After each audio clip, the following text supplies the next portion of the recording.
Good afternoon, YouTube. Welcome back to the channel. This is IMAX Sports with another football video, and today I am going over my NFL fantasy football draft for this season. I did a league with the Super Duper World of Sports and Football Whale once again, like I did last year. These are channels that I've collaborated with before, and I wanted to do another collaboration with them this year. They're all great guys. So, I had the fourth pick of the draft. I wanted Derrick Henry. It's kind of hard to get Derrick Henry if you have the fourth pick of the draft, though, even though he is technically the ranked fourth on the draft board.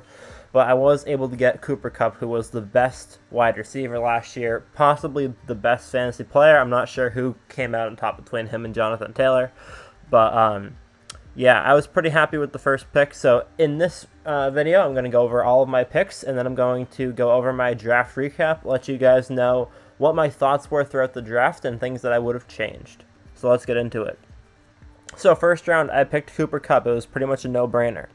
Christian McCaffrey has been injured. He's way too inconsistent. That person auto-picked for that draft, for that selection. 6 was Davante Adams. Number 7 was Dalvin Cook. Najee Harris at 8. Joe Mixon at 9. Justin Jefferson at 10. Stephon Diggs at 11. And Jamar Chase at 12. Pretty straightforward first round. In round 2, I had one of the later picks because I was pick number 4 in round 1.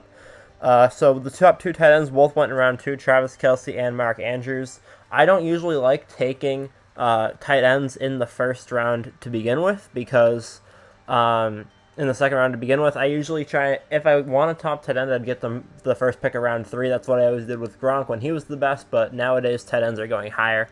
I did kind of want Deebo Samuel, but there's no way I could have gotten him with my draft position. If I had been a later draft position, I would have wanted to get Deebo, but there's no possibility of that. So I ended up going with Alvin Kamara for my second pick. I probably could have picked Ezekiel Elliott or somebody else, considering Alvin Kamara might be suspended, but I wasn't considering that at the time. But after I did realize that Alvin Kamara could potentially be suspended, I did get Leonard Fournette with the next pick, who I think was the best running back on the board. He had a very solid season last year, and he's going to be their main running back, especially with Ronald Jones being gone for next season. In round number 4, I had originally wanted to get Amon-Ra St. Brown in this round, but I thought that he was going to be... but by the NFL draft predictors, he was a lot of a reach. I thought he was going to be a much higher draft player. I thought that he was going to go really high in one of the early rounds, but that didn't happen. He actually dropped a lot. So I ended up going with Joe Burrow. I wasn't going to get a quarterback this early. I usually get quarterbacks around 5, but I weighed my chances. I realized Amon-Ra St. Brown will most certainly be available in round 5, and I'll pick Joe Burrow now and weigh my options in the next round. In round 5, I picked DJ Moore, which in hindsight was probably a bad pick. I honestly probably would have been better off going with Amon-Ra St. Brown in this position because I didn't end up getting him. But DJ Moore is the most consistent wide receiver ever. He'll get 1,100 yards and 4 touchdowns every year, which is a very average fantasy player, but I figured with Baker Mayfield this year he might be better. He's just very consistently okay. And I really should have gone with a different I definitely wasn't going with Chris Godwin because with Mike Evans and with Julio Jones, and there's no way Chris Godwin's going to get as much as DJ Moore. Amari Cooper's on the Browns. You have no idea who their quarterback is going to be. And then you have players like Elijah Mitchell, who's always injured, Travis Etienne, who's a rookie, Damian Harris, Miles Sanders, who got 0 touchdowns last year, DeAndre Hopkins, who was actually suspended, never mind, Ezekiel, never mind, Alvin Kamara. I probably should have just picked Amon-Ra St. Brown and reached a little bit, but I went with DJ Moore. In the next round, I went with Hunter Renfrow. I realized he was still available. I didn't think that he would still be available after I picked DJ Moore the last time. This gave me a quarterback, 2 running backs, 2 wide receivers, 3 wide receivers, and I was feeling pretty good.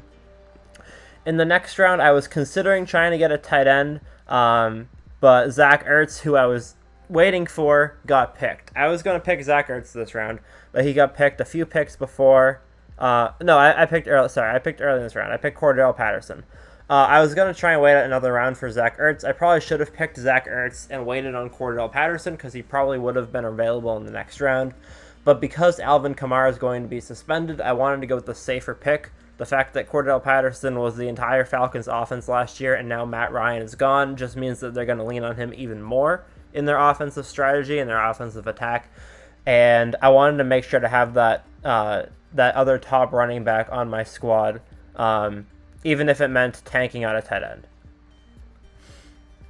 Dawson Knox and Mike Gesicki were picked in the next round, and so I had to go with Hunter Henry, who was the last possible resort for a tight end.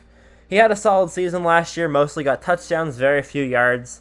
As a Patriots fan, I'm very happy to have Hunter Henry on my team, but I would have rather had Zach Ertz, Dawson Knox, someone else other than Hunter Henry.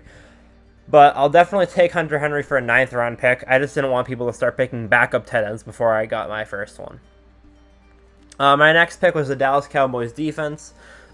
Defenses had already started going for a while at this point, and I had just been waiting to see one of the defenses with the easiest schedules. The Cowboys had one of the highest scoring fantasy defenses last year. They had a very strong defense, and they have one of the easiest schedules in the league after the first 4 weeks, so I figured they'd be a pretty consistent pick. The next round, I had a later pick. I picked the Cowboys defense, and I really had no expectation that Allen Lazard was going to still be available. I didn't even consider him. I thought he was going to be picked in one of the first few rounds, considering he's the wide receiver 1 for the Green Bay Packers and Aaron Rodgers. But in round 10, I realized that Allen Lazard was still readily available, and I scooped him up immediately, being the starting wide receiver for Aaron Rodgers. In the next round, I was able to get Derek Carr as a backup quarterback. I started the backup quarterback trend in this draft. I think I was the first one to pick one up. And then Tua went, Kirk Cousins went. People start picking backup quarterbacks immediately. And I was pretty happy with Derek Carr as a backup quarterback, especially with Hunter Renfrow as the dual attack there. I think he's going to have a strong season. Next round, all the kickers started going, and I really wasn't too concerned, but I wanted Nick Folk, and then Nick Folk went, so I had to go with Chris Boswell. He had a good fantasy season last year. He's one of the most consistent kicking kickers in the league, and I figured that the Steelers' offense, if it's a little lackluster this year, might have a lot of field goal attempts, and Chris Boswell will rack up the points. In round 13, I was able to get Michael Thomas. I have no idea how Michael Thomas was available in the 13th round. I think that the fantasy stat projections for him were very low, and I think that a lot of people just kind of forgot about him because he was injured for for a season and a half, and I think he's also a questionable pick because of his injuries. But Christian McCaffrey went in the first round, and Michael Thomas went in round 13. So I'll take that as an absolute steal. Michael Thomas has been on, I think, 3 of my fantasy teams in the past. I found him his first year when he popped off, like week 7. And I've been a Michael Thomas fan ever since, so it's always a pleasure to have him on my team. Round 14, I was able to get Jerick McKinnon. He is the backup running back for the Kansas City Chiefs. Actually, I think he's technically the 3rd-string running back behind Ronald Jones and Clyde Edwards-Helaire. But he had an amazing playoffs last year. I think he's going to be a fantastic receiving back for them, and I think that it's a pretty reasonable pick to get Jerick McKinnon in round 14. And then in round 15, I got Julio Jones. I kind of wanted to get Ramondre Stevenson. He would have been nice, but Julio Jones is a fantastic player, and I know that he's technically the 3rd string on Tampa Bay, but it's still going to be Julio Jones. So, my team is Joe Burrow at quarterback. I got Cordell Patterson, Leonard Fournette, Alvin Kamara, and Jerick McKinnon as my running backs. Cooper Kupp, Hunter Renfrow, Allen Lazard, Julio Jones, DJ Moore, and Michael Thomas at wide receiver. Michael Thomas, DJ Moore, Julio Jones, and Allen Lazard, I'm going to test all of them out, and Hunter Renfrow, see which ones of them do well, see which ones of them do poor, and then I'll kind of adjust my lineup there, but I have a lot of options and a lot of future potential, especially trading potential as well.